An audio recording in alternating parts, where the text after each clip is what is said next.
Dental ഇംപ്ലാന്റിനെ കുറിച്ച് അറിയാനായിരുന്നു smile Kochi ഞാൻ എത്തിയത്. എല്ലാരും ചോദിക്കുന്ന ഒരു ക്വസ്റ്റ്യൻ ആണ്. 32 പല്ലുണ്ടല്ലോ, അപ്പൊ അതിൽ നിന്ന് ഒരെണ്ണം പോയാൽ എന്ത് സംഭവിക്കാനാണെന്ന് എല്ലാരും ചോദിക്കുന്ന ഒരു ചോദ്യമാണ്.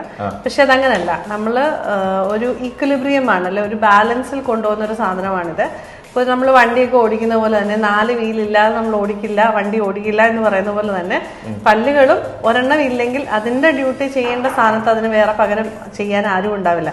അതേപോലെ തന്നെ ഒരു പല്ലെടുത്ത് കളയുമ്പോൾ അപ്പുറത്തുനിന്നുള്ള പല്ലുകൾ ഇങ്ങനെ തിരിഞ്ഞു വരികയും അതിൻ്റെ ഇടയ്ക്ക് ഗ്യാപ്പ് ഉണ്ടായിട്ട് അവിടെ എല്ലാം ഫുഡ് കയറി അതെല്ലാം പല്ലുകൾ ഓരോന്നോരോന്നായിട്ട് കേടാവാനും തുടങ്ങും.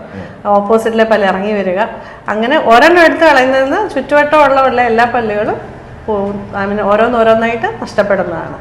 അതുകൊണ്ടാണ് നമ്മൾ പല്ല് റീപ്ലേസ് ചെയ്യാൻ എല്ലാവരും പറയുന്നത്. ഇംപ്ലാന്റ് എന്ന് കേൾക്കുമ്പോൾ ആൾക്കാർക്ക് ഒരു പേടിയാണ്. പക്ഷെ ഇല്ല, അത് വളരെ ലാഘവത്തിൽ റൂട്ട് കനാലിനെക്കാട്ടിലും പെയിൻ കുറവ് അല്ലെങ്കിൽ പല്ലെടുക്കുന്നതിനേക്കാട്ടിലും കുറവായിട്ട് നിൽക്കുന്നൊരു പ്രൊസീജിയറാണ് നമുക്ക് ഈ പറഞ്ഞ ഇംപ്ലാന്റ് എന്ന് പറയുന്നത്. അപ്പോൾ നിങ്ങൾ എന്തായാലും തീർച്ചയായിട്ടും ഡെന്റൽ ഇംപ്ലാന്റിന് സ്മൈൽ കൊച്ചിയെ സമീപിക്കുക. സ്മൈൽ കൊച്ചിയിൽ തന്നെ പാലാരിവട്ടം, പിന്നെ എടപ്പള്ളി, കടവന്ത്ര എന്നീ സ്ഥലങ്ങളിലുണ്ട്. ഇവിടെ ഡെന്റൽ ഇംപ്ലാന്റ് മാത്രമല്ല, സ്മൈൽ കറക്ഷൻ, സ്മൈൽ ഡിസൈനിങ്, ഒരുപാട് ആർട്ടിസ്റ്റുകൾ, ഇൻഫ്ലുവൻസേഴ്സ് ഒക്കെ എത്തുന്ന ഒരു സ്ഥലമാണ് സ്മൈൽ കൊച്ചി. കൂടുതൽ അപ്ഡേറ്റ്സിനായിട്ട് നിങ്ങൾ സ്മൈൽ കൊച്ചി ഫോളോ ചെയ്യുക.